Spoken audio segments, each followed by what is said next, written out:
അവന്റേതായ ചില നിശ്ചിത താല്പര്യങ്ങളുണ്ടാവും, കാഴ്ചപ്പാടുകളുണ്ടാവും, വീക്ഷണങ്ങളുണ്ടാവും.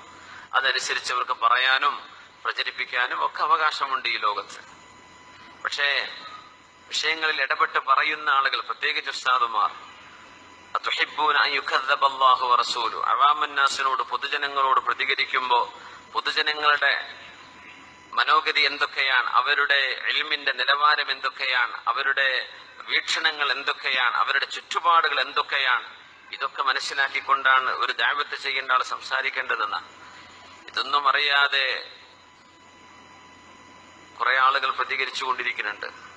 അതൊക്കെ ദീനിന് കോട്ടമുണ്ടാവരുത്. നമ്മളുടെ ഒരു വർത്തമാനം കൊണ്ട് അള്ളാഹുവിന്റെ ശറഈന് ഒരു കോട്ടം വരാൻ പാടില്ല. എന്നാൽ അള്ളാഹുവിന്റെ ശരീഅത്ത് നമുക്ക് മറച്ചു വെക്കാനും പറ്റൂല, ഉള്ളതുപോലെ പറയാനും പറ്റുള്ളൂ. അപ്പോ അള്ളാഹു സുബ്ഹാനഹു വതആല നമ്മുടെ അമലിന് അള്ളാഹു ഖബൂലിയത്ത് നൽകട്ടെ. ഇദാ ജുഹില അലൈനാ ഹലുംന, ഞങ്ങളോട് അവിവേകമായി പ്രവർത്തിക്കുമ്പോ ഞങ്ങൾ അതിന് എന്ത് ചെയ്യുന്നവരാണ്? ക്ഷമയോടുകൂടെ ആത്മസംയമനത്തോടുകൂടെ പ്രതികരിച്ച ആളുകളായിരുന്നു. അങ്ങനെയാണ്. മറുപടിക്ക് മറുപടി, ക്ലിപ്പിന് ക്ലിപ്പ്, അതൊന്നും നമ്മൾ ചെയ്യേണ്ടതില്ല. സത്യം അള്ളാഹു തുറന്നു കൊണ്ടുവരും. ചിലത് കുറച്ച് സമയമെടുക്കും മനസ്സിലാവാൻ. ആദ്യം നമ്മൾ കേട്ട് പരിചയമില്ലാത്ത വിഷയങ്ങളാക്കുമ്പോൾ സ്വാഭാവികമായിട്ട് അങ്ങനെ വരും. എനിക്കൊരു ഉസ്താദ് നാട്ടിൽ നിന്നൊരു വോയിസ് ക്ലിപ്പ് എന്റെ സുഹൃത്ത് കൊടുത്തയച്ചു. എന്തോ ഒരു ചരിത്ര സംഭവം പറഞ്ഞിട്ട്, ആ ചരിത്ര സംഭവം എവിടെയാണുള്ളത് ഞാൻ വെല്ലുവിളിക്കുന്നു എന്നൊക്കെ പറഞ്ഞിട്ട് പറഞ്ഞു. വെല്ലുവിളിക്കേണ്ട കാര്യമൊന്നുമില്ല, അത് എവിടെയാന്ന് ചോദിച്ചാൽ ഞാൻ പറഞ്ഞുതരാം. അത് ചോദിക്കാതെ വെല്ലുവിളിക്കുന്നു. എന്ത് വെല്ലുവിളിക്കുന്നു? തബഖാത്ത് ഇബ്നു സഅദ്, ഇവർ തങ്ങളുടെ തബഖാത്ത്, ആയിരക്കണക്കിന് പേജുള്ള കിതാബാണ്.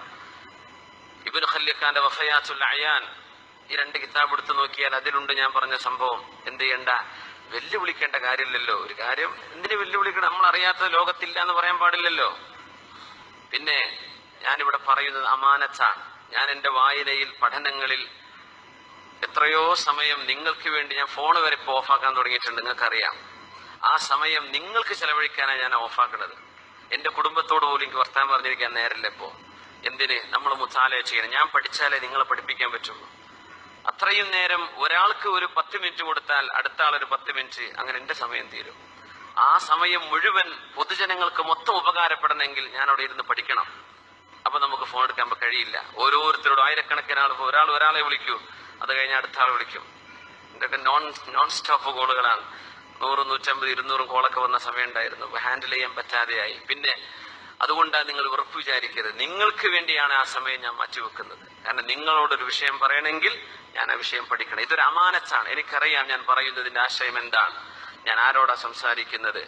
ഇതൊന്നും മനസ്സിലാക്കാതെ ഒരു കൂട്ടം ആളുകൾ, അവർക്ക് മാത്രമേ കാര്യം മനസ്സിലായിട്ടുള്ളൂ. കിതാബ് തുഹ്ഫ എന്നാണ് പറഞ്ഞിട്ട് ഇറങ്ങിയാൽ ഇതേ കിതാബ്, അത് മാത്രം, അതിനപ്പുറത്തേക്ക് ലോകത്ത് ഒരു ഇൽമും ആർക്കും ഒന്നും പറയാൻ പാടില്ല എന്നൊക്കെയുള്ള രീതിയിൽ വെറുതെ തെറ്റിദ്ധാരണകൾ ഉണ്ടാക്കുന്ന ഒരവസ്ഥകളൊന്നും ഉണ്ടാവരുത് എന്ന് മാത്രം പറയുകയാണ്. കാരണം അള്ളാഹുവിന്റെ ശരീഅത്ത് അപാരമാണ്. നമ്മൾ ആരും അതിനെ പിടിച്ചു കെട്ടിയിട്ട് കാര്യമില്ല. അള്ളാഹുവിന്റെ ശരീഅത്ത് അള്ളാഹു തആല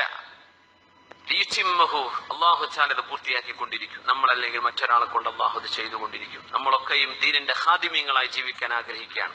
അപ്പൊ പൊതുജനങ്ങളെ തെറ്റിദ്ധരിപ്പിക്കുന്ന രീതിയിലുള്ള പരാമർശങ്ങൾ, അങ്ങനെയാണെങ്കിൽ നമ്മുടെ ഫിഖഹിന്റെ കിതാബുകളൊക്കെ എടുത്ത് നോക്കിയാൽ എത്രയാണ് ആലിമീങ്ങളുടെ അഭിപ്രായങ്ങൾ. 4 മദ്ഹബിന്റെ ഇമാമിങ്ങൾ.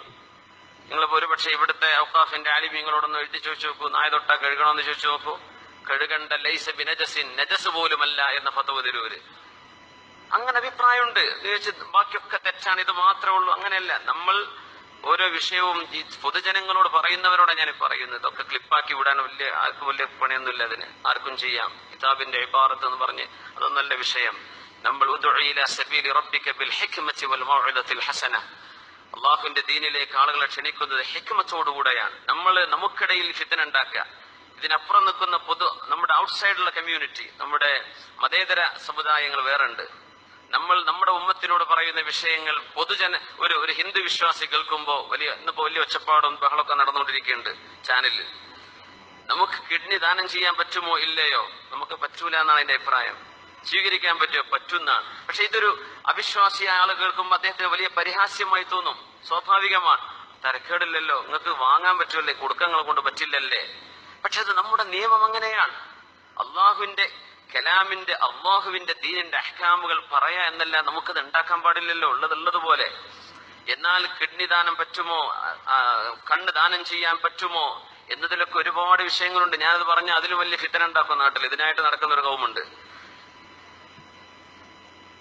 കാരണം ദീനിന്റെ വിഷയങ്ങൾ, ഫിഖഹിന്റെ മസലകൾ കാലാകാലങ്ങളിൽ ഉലമാ പഠിച്ചുകൊണ്ടിരിക്കുന്ന വിഷയമാണ്. അങ്ങനെ അള്ളാഹുവിന്റെ ദീന് ജാമിദായി പോവില്ലേ? പുതിയ പുതിയ എന്തെല്ലാം വിഷയങ്ങൾ ലോകത്ത് വരുന്നുണ്ട്. അതൊന്നും പറയാൻ പറ്റൂല, ഞങ്ങളാ കേട്ടു പോകുന്നതല്ല, അതിന്റെ അപ്പുറത്തേക്ക് ദീനില്ല എന്ന് മനസ്സിലാക്കുന്ന ഒരു തരം പ്രയാസം നമ്മുടെ നാടുകളിലൊക്കെ ഉണ്ട്. അത് ഞാൻ മനസ്സിലാക്കിക്കൊണ്ട് തന്നെയാണ് കാര്യങ്ങൾ പറയാറുള്ളത്. ഒരു ട്രാൻസ്ഫോർമേഷൻ പീരീഡാണ്. ചില സ്ട്രഗ്ലിംഗ് ഉണ്ടാവും, അതേപോലെ ഒച്ചപ്പാടുകളും ഉള്ളിൽ നിന്നും പുറത്തുനിന്നും ഒക്കെ ഉണ്ടാവും, സ്വാഭാവികമാണ്. പക്ഷേ അള്ളാഹുവിന്റെ ദീൻ അപാരമല്ലേ? ആ ഒരു വിഷയത്തെ സംബന്ധിച്ചാണ് ഇപ്പൊ ഒരു ചർച്ച നടന്നുകൊണ്ടിരിക്കുന്നത്. ഞാൻ ഇപ്പൊ കേട്ടു, സുഹൃത്തുക്കളൊക്കെ പറഞ്ഞു, ഇങ്ങനെ ഒരു ചാനലിൽ വലിയ ചർച്ചയും ഒച്ചപ്പാടൊക്കെ നടന്നുകൊണ്ടിരിക്കുകയാണ്. അത് വർഗീയതയാണെന്ന് പറയും. ഏതൊരു സുഹൃത്ത് നമ്മുടെ ഒരു റൂമിൽ ഇത്രയും ഒരുപാട് കൊല്ലം ഒരുമിച്ച് താമസിക്കുമ്പോൾ അവർക്ക് ഇസ്ലാം മനസ്സിലാക്കി കൊടുക്കാൻ നമ്മളെ കൊണ്ടായില്ലല്ലോ എന്നൊരു ചർച്ച വരുമ്പോ എല്ലാരും മതം മാറ്റാണോ എന്ന് ചോദിച്ചൊരു സുഹൃത്ത് അദ്ദേഹത്തിന്റെ കമന്റ് ഒക്കെ കണ്ടു.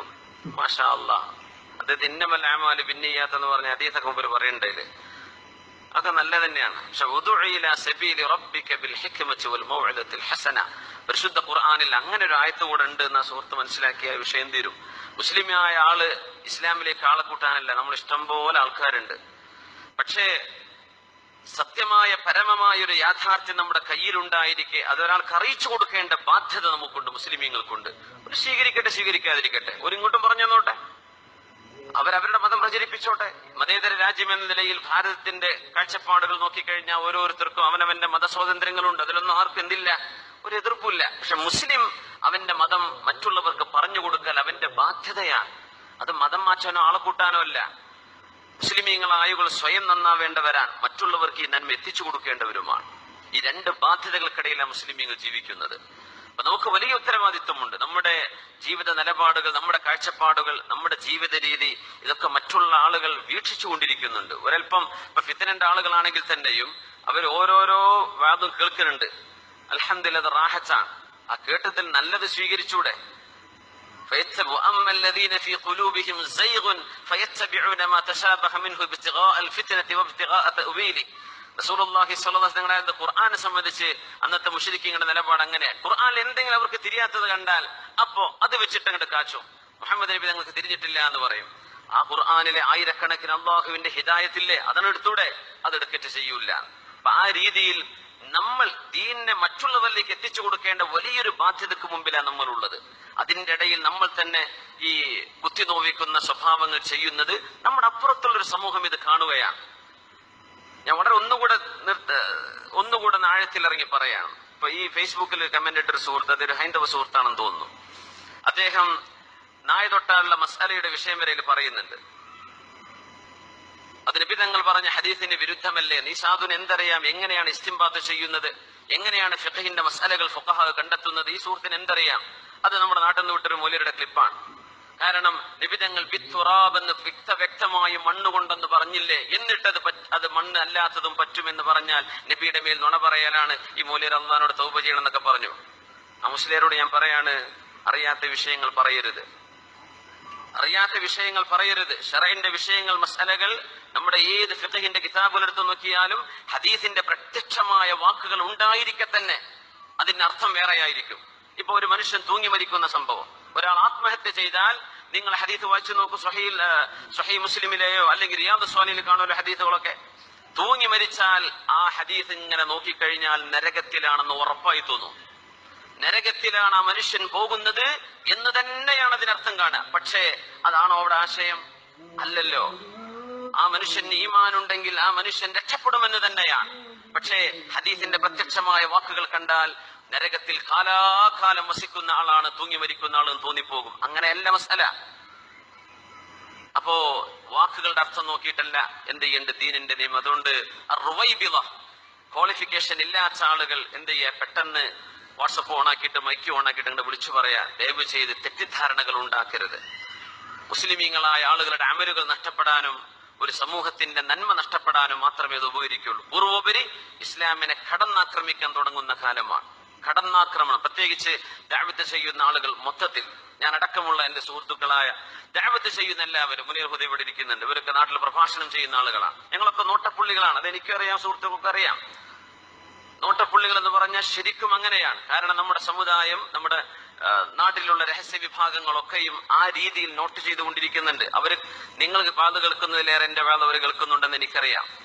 അതിൽപ്പെട്ട ഒരു സീനിയർ ഓഫീസർ എന്നെ വിളിച്ച് സംസാരിച്ചിട്ട് പോലുണ്ട് ആ വിഷയം. പക്ഷേ ഇതൊക്കെ അറിഞ്ഞുകൊണ്ടാണ് നമ്മൾ ഈ പ്രവർത്തനം ചെയ്യുന്നത്. അതിനെന്ത് ചെയ്യരുത്? കൂടെയുള്ള ആളുകൾ ദുൽമ ചെയ്യരുത്. നിങ്ങൾ മിണ്ടാതിരുന്നാൽ മാത്രം മതി. മിണ്ടാതിരുന്നാൽ മാത്രം മതി. മനസ്സിലാവാത്ത വിഷയം എന്താണ് അതിന്റെ വിശദീകരണം എന്ന് ചോദിക്കാം എന്നല്ലാതെ ഞങ്ങൾ കേട്ടതിനപ്പുറം ബാക്കിയൊക്കെ ലോകത്ത് തെറ്റാണ്, ഇത് എവിടുന്ന് കിട്ടിയതാണ്. എത്രയെല്ലാം ആലിമീങ്ങളുണ്ട് ലോകത്ത്. ആധുനിക ആലിം എന്ന് പറയുമ്പോഴേക്കും മദ്ഹബില്ലാത്തവർ എങ്ങനെ മനസ്സിലാക്കി?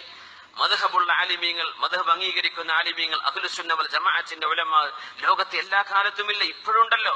എത്ര സൂക്ഷ്മതയുള്ള ആലിമീങ്ങളുണ്ട്. അപ്പൊ നമ്മൾ നമ്മുടെ ചുറ്റുവട്ടത്ത് കാണുന്ന 4 ആള് മാത്രമേ ഉള്ളൂ, അതിനപ്പുറത്ത് ആർക്കും ഒന്നും തിരിയില്ല. അങ്ങനെ ചിന്തിക്കല്ലേ. അള്ളാഹുവിന്റെ ദീൻ വലുത്. അങ്ങനെ വന്നാൽ നമ്മുടെ കേരളത്തിലെ 8 4 ആളുടെ ജുമുഅ മാത്രമേ അള്ളാഹ് സ്വീകരിക്കുന്നുള്ളൂ. അവരുടെ നിസ്കാരമേ അള്ളാഹ്ക്ക് വേണ്ടതുള്ളൂ.